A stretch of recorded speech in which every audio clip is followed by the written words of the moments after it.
Good Shabbos, Shabbat Shalom, j'espère que vous avez passé de bonnes fêtes.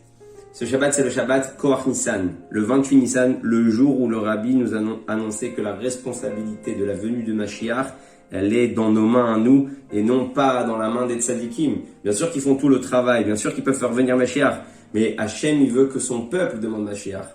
Plus que ça, on va bénir le mois de Iyar, le mois de la Refoua Shelema Bezrat Hashem, pour qu'il y ait ça dans tout le Ham Israël. On espère bémettre que tous les malades puissent se rétablir très prochainement.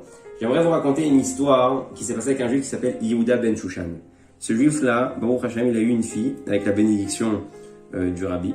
Mais quand elle avait 10 ans, elle s'est levée un matin avec douleur à la tête et elle se sentait pas bien. Donc comme en Israël, comme en France, on donne soit des Doliprane, soit de l'Acamol. Et il pensait que ça allait passer. Et c'est tout, ça y est, c'est derrière. Tout simplement, il voit que ça passe pas. Un jour, 2 jours, 3 jours, et les symptômes deviennent de plus en plus violents. Donc il décide de l'emmener chez le docteur. Velo aleno, velo alafachad mi Israël, il dévoile une tumeur. Les docteurs lui disent, étant donné qu'il est très mal placé, il faut absolument voyager dans un hôpital à Boston. Ils sont professionnels dans ce type d'opération. Et be'atzlacha. Donc les parents, ils sont complètement choqués de la nouvelle. Ils prennent un avion, ils avaient quand même les moyens. Ils partent sans réfléchir à Boston pour opérer la petite. Les docteurs qui refont les examens sortent de la chambre et lui disent, voilà, monsieur Ben Soussan, monsieur Ben Shushan, on a un petit problème. En fait, le dilemme, il est que votre fille, si vous la laissez dans cet état-là, elle a 6 mois sûrs. Mais l'opération, on n'est pas sûr que ça réussisse. Et ça peut diminuer même les 6 mois qu'on est en train de vous proposer. Donc c'est à vous de choisir qu'est-ce qu'on fait. Les parents, ils tombent de très très très haut. Les parents, ils sont désemparés. Ils ne comprennent même pas ce qui leur arrive. C'est quoi le choix? Le choix, c'est entre 6 mois et peut-être moins. Ou peut-être que ça réussit. Alors, qu'est-ce qu'on doit prendre comme décision? Ils étaient aux États-Unis, donc tout de suite, ils se rappellent que cette fille-là est née par la bénédiction du Rabbi. Ils vont au 770, ils reçoivent un rendez-vous privé chez le Rabbi. Et le Rabbi, il les reçoit avec une lettre. Ils écrivent tout sur la lettre. Il lit, et le Rabbi pose des questions. Et le père, il est tout simplement en pleurs. Il n'arrive même pas à parler. Et il lui dit, le Rabbi, on est au mois d'Adar. Vous êtes venu emmener de la tristesse dans mon bureau au mois d'Adar.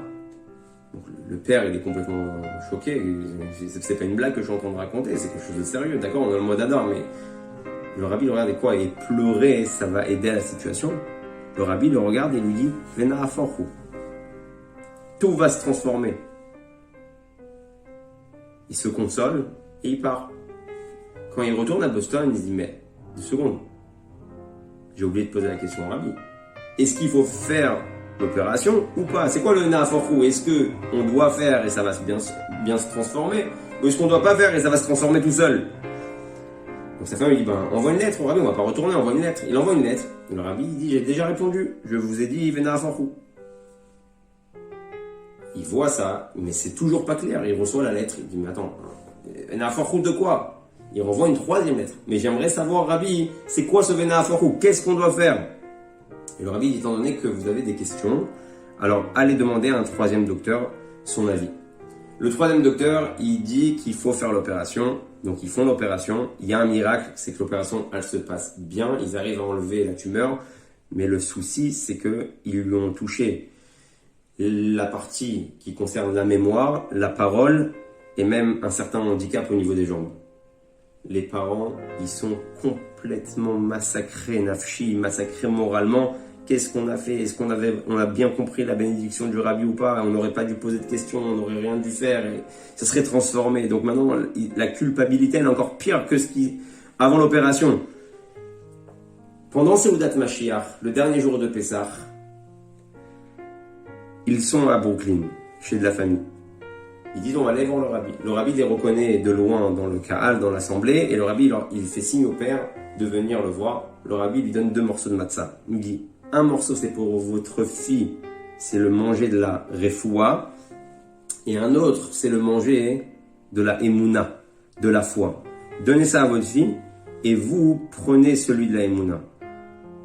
En quoi votre fille est fautif et doit souffrir à cause de votre manque d'emuna? Waouh! Le père, il comprend qu'en réalité, il s'est retrouvé dans cette situation-là à cause de sfekot, à cause de doute, à cause de sa émouna. Et le rabbi, il le regarde. Il dit, dans la Torah, le mois de Nissan, il est avant le mois d'Iyar. Donc le mois de la émouna, il est avant le mois de Iyar, le mois de la refoua. C'est-à-dire que quand on a la émouna, c'est sûr qu'il y a la refoua. Le rabbi dit, dans votre cas, vous êtes venu me voir pendant le mois d'Adar, venez à Fort où j'espère qu'au moins, quand vous verrez la refoua, c'est-à-dire que le rabbi lui a assuré la refoua pour sa fille, vous verrez la refoua de votre fille, vous auriez enfin la émouna. Qu'est-ce qu'on apprend de ça? On apprend une chose extraordinaire. Le rabbi a demandé Koach Nissan de croire en Mashiach, de faire venir Mashiach, de ne pas attendre la refoua, ça veut dire de ne pas attendre les coups de Shalom pour commencer à vouloir Mashiach.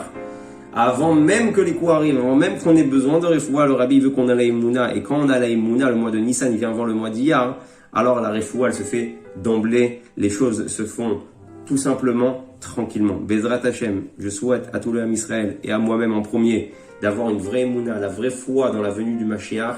Et tout ça, ça nous enlèvera les chatrila de base, tous nos soucis, et on pourra accepter le Melech HaMashiach à notre tête au Beth Hamikdash Ashlishi. Shabbat Shalom à tous.